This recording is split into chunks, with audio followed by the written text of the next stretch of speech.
बैठ के 1 मिनट में साहब अपनी में और अपना अपना वक्तव्य पेश कर रहे हैं माननीय अध्यक्ष जी धर्मप्रकाश भारती बोस साहब।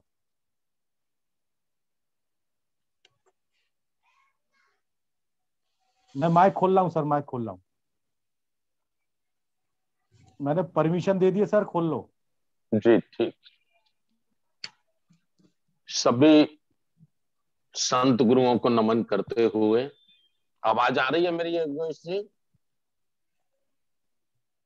हेलो, मेरी आवाज आ रही है? नहीं साहब, आ रही है। जी सर, आ रही है, बिल्कुल आ रही है, आवाज आ रही है सर।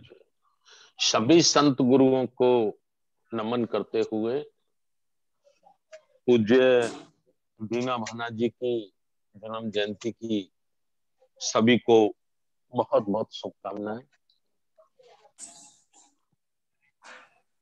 आज की वेबिनार की अध्यक्षता कर रहे हमारे आदरणीय तुलसीदास तिलंगी साहब ने। मैं समझता हूं कि बहुत कुछ उन्होंने कहा और वो सारी सच्चाई और सत्य उन्होंने रखा जो आज से 20 वर्ष पहले, 30 वर्ष पहले बाम सेफ के कैडरों में रखा जाता था। बाम सेफ के कैडरों में जो चर्चा होती थी, माननीय लांगी साहब जब बोल रहे थे तो बहुत पुरानी बातें उन्होंने आज मेमोरी में याद दिलाई। मुझे बड़ी प्रसन्नता हो रही थी, बड़ी खुशी हो रही थी कि उस वक्त हमारी उम्र बहुत छोटी थी और बाम सेफ के शिविरों में हम लोग ये सारी बातें सुना करते थे। ये सब जानते हैं कि दीना भाना एक जाति व्यवस्था की सबसे नीची वाली सीढ़ी के व्यक्ति थे, लेकिन उनका दृढ़ संकल्प, उनका पक्का इरादा बाबा साहब डॉक्टर अंबेडकर और बुद्ध की जयंती को लेकर जो बना, उससे इतना बड़ा परिवर्तन आया, इतना बड़ा परिवर्तन आया कि मानवता काशीराम साहब का हृदय बदल गया, उनका दिल बदल गया, उनका रास्ता ही बदल गया, जीवन का सारा उनका सिस्टम ही चेंज हो गया। तो जैसा हमारा लाही साहब ने कहा कि वो एक औजार बने, इंस्ट्रूमेंट बने, बाबा साहब डॉक्टर अम्बेडकर और महापुरुषों के मिशन को, उसका सूत्र पात करने के लिए मानवता काशीराम साहब तक कुदरत ने एक ऐसा ये संबंध स्थापित किया। और चूंकि उस वक्त कांशीराम साहब की शादी भी नहीं हुई थी, तो इसलिए उन्होंने बहुत जल्दी ये निर्णय ले लिया कि मुझे अगर मेरे महापुरुषों का काम करना है तो फिर पारिवारिक जो हमारी उलझने हैं उनसे मुक्त रहना होगा, उनसे बचना होगा। दीना भाना साहब की अगर ये दृढ़ संकल्प नहीं होता और वो इतने कठोर होकर इसके लिए संघर्ष नहीं करते तो शायद जो कांशीराम साहब का हृदय परिवर्तन हुआ था वो होता कि नहीं होता, उस पर कुछ नहीं किया जा सकता। हमारे इंदौर से इंजीनियर संतोष साहब ने अपनी बातें रखी हैं और मैं निश्चित रूप से उनकी बातों को 100% समर्थन करता हूँ। और वर्ण व्यवस्था, जाति व्यवस्था में जो सबसे ज्यादा घोर अपमान, सबसे ज्यादा बड़ा शोषण हुआ है वो हमारी वाल्मीकि समाज का हुआ है। और प्राचीन काल के इतिहास पर अगर हम थोड़ी भी नजर डालते हैं तो ये वाल्मीकि समाज जो है ये बड़ा संघर्षशील समाज है, मार्शल कौम है, मार्शल कौम। लेकिन जितना ये मार्शल कौम है और जितना स्वाभिमानी है, उतना ही बड़े पैमाने पर वर्ण व्यवस्था ने इसको दबा कर रखा है और इसको चारों तरफ से शिकंजे में ऐसे कैद करके रखा है कि ये कहीं हमारे चंगुल से निकलकर हमारे खिलाफ कोई बगावत की फौज खड़ी न कर दे। ये बड़ा दुख का विषय है पूरे देश भर में कि जो इस समाज का, इस आंदोलन का, सामाजिक परिवर्तन के आंदोलन का महापुरुषों के आंदोलन का जो सबसे बड़ा सैनिक है वाल्मीकि समाज, जिसके साथ सबसे बड़ा अन्याय और शोषण हुआ है, हम आज उसको बड़े पैमाने पे जागरूक नहीं कर पाए हैं। जागरूक नहीं कर पाए हैं, ये इस बात से मैं 100% अपने कल्याणी जी की बात से सहमत हूँ। लेकिन मेरा साथ में ये भी थोड़ा निवेदन है कि आप जैसे जागरूक व्यक्ति, आप जैसे स्वाभिमानी और संघर्षशील व्यक्ति जब तक कड़ी से नहीं जुड़ेंगे और कड़ी से जुड़कर अपनी बात को आप रखकर नेतृत्व करने वाले लोगों को या लीडिंग करने वाले लोगों को आप प्रेरित नहीं करेंगे, तो इससे भी समाज का एक बड़ा नुकसान होता है। क्योंकि जब कोई रणनीति बनाई जाती है, जब कोई प्रोग्राम बनाए जाते हैं और जिस समाज का वहां प्रतिनिधि नहीं होता, जिस समाज के दुख दर्द को जानने वाला कोई व्यक्ति उस नीति निर्धारण टीम में शामिल नहीं होता, तो निश्चित रूप से मैं 100% ये स्वीकार करता हूं कि उनका दुख दर्द उसमें सम्मिलित नहीं हो पाता। ये बड़ी कड़ी सच्चाई है। तो मैं कल्याणी साहब से निवेदन करूंगा कि राष्ट्रीय बौद्ध महासभा में वो अपना योगदान दें और हम बड़े हृदय से वाल्मीकि समाज का सम्मान करते हैं।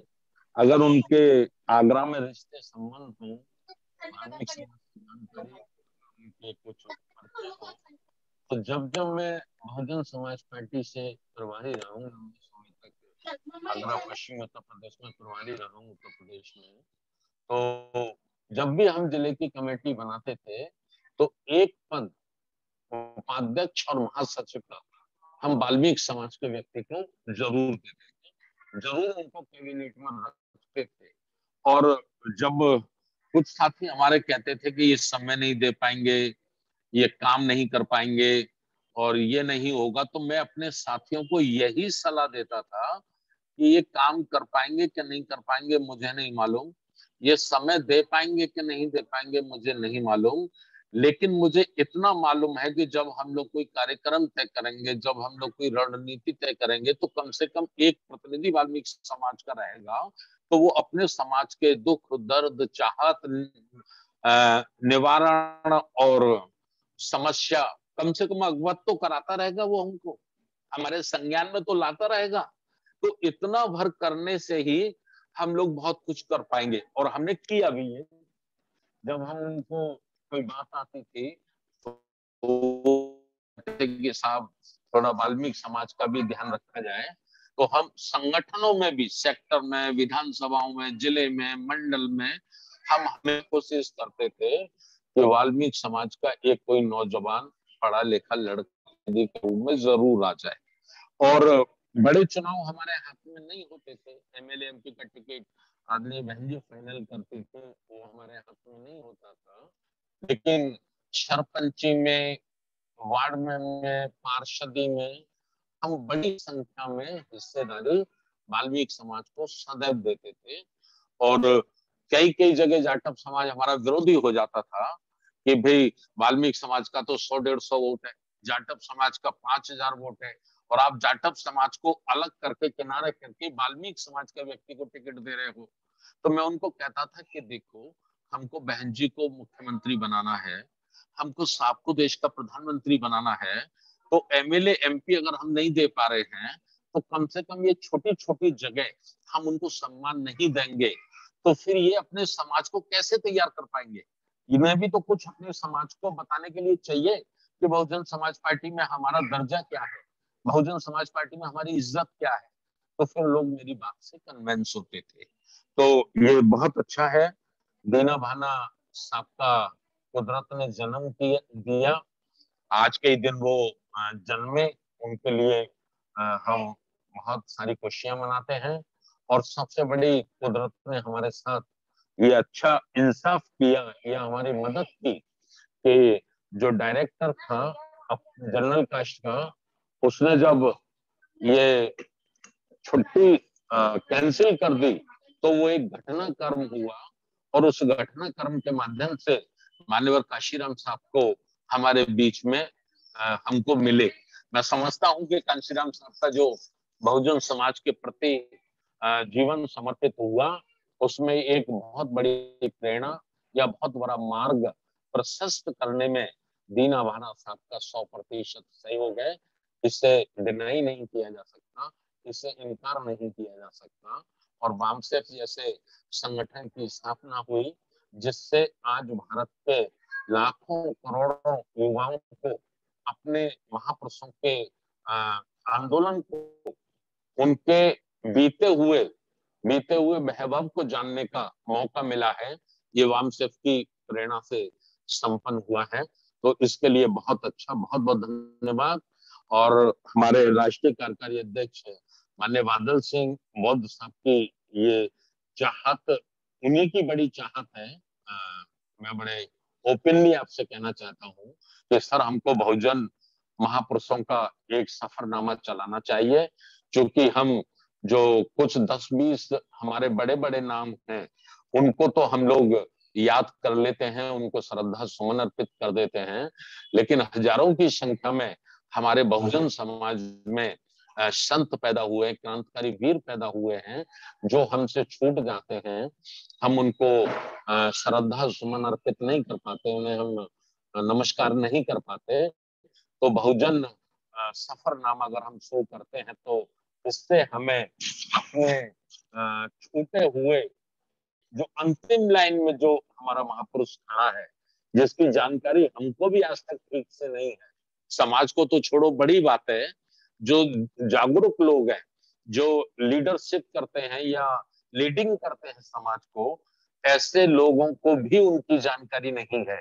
तो इसलिए ये सफरनामा हमारे राष्ट्रीय कार्यकारी अध्यक्ष माननीय बादल सिंह बौद्ध जी की सलाह पर शुरू किया गया है। मैं उनका भी बहुत बहुत धन्यवाद करना चाहता हूँ कि हमें रोज 1 घंटे 1.5 घंटे कम से कम ये चर्चा करने का मौका मिलता है। कम ही सही, हम लोग कम ही जुड़ रहे हैं।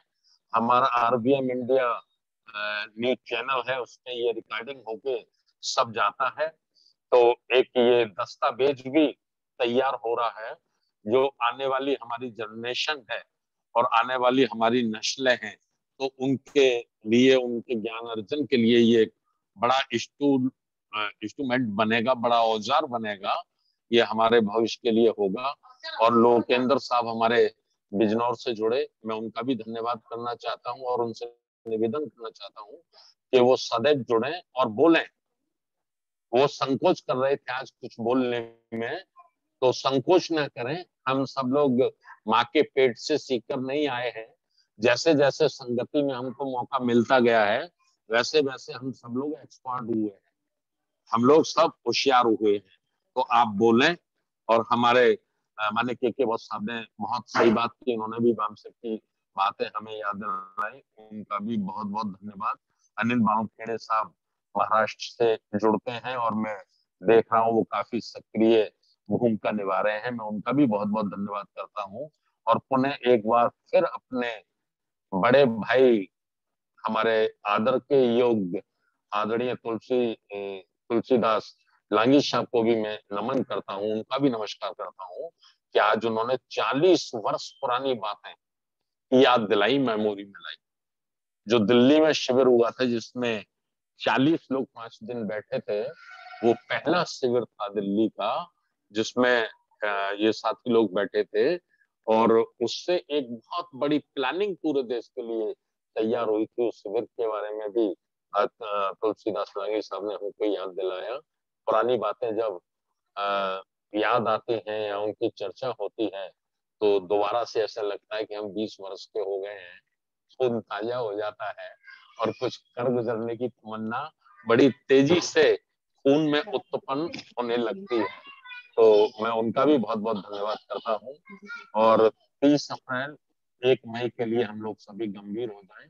कल शाम को हम लोग 8 बजे उसी पे चर्चा करेंगे, तो जिम्मेदार साथी उसको जरूर जोड़ें। और कांशीराम साहब की एक बात कह के हम अपनी बात खत्म करता हूँ, बोलो और तोलो।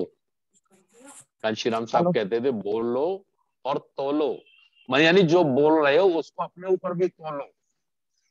भाषण और राशन, अगर भाषण मजबूत बनाना है तो राशन के बगैर नहीं बनेगा, क्योंकि राशन से पेट भरता है, पेट से एनर्जी आती है और एनर्जी से भाषण मजबूत होता है। तो राशन और भाषण, बोलो और तोलो, ये बोलो और तोलो हमें 1 मई को 30 अप्रैल को सांची में दिखाना है कि हम कितना बोलते हैं, उसको वहां तोलना है तराजू पे। तो बहुत बहुत धन्यवाद, हमारे आरसी दीवान साहब जुड़ गए हैं, मेरा इंतजार कर रहे हैं, मैं उनका भी धन्यवाद करता हूँ। सभी को पुनः एक बार आभार। नमो बुद्धाय। जय। बहुत बहुत साधुवाद संस्थापक अध्यक्ष जी, आपने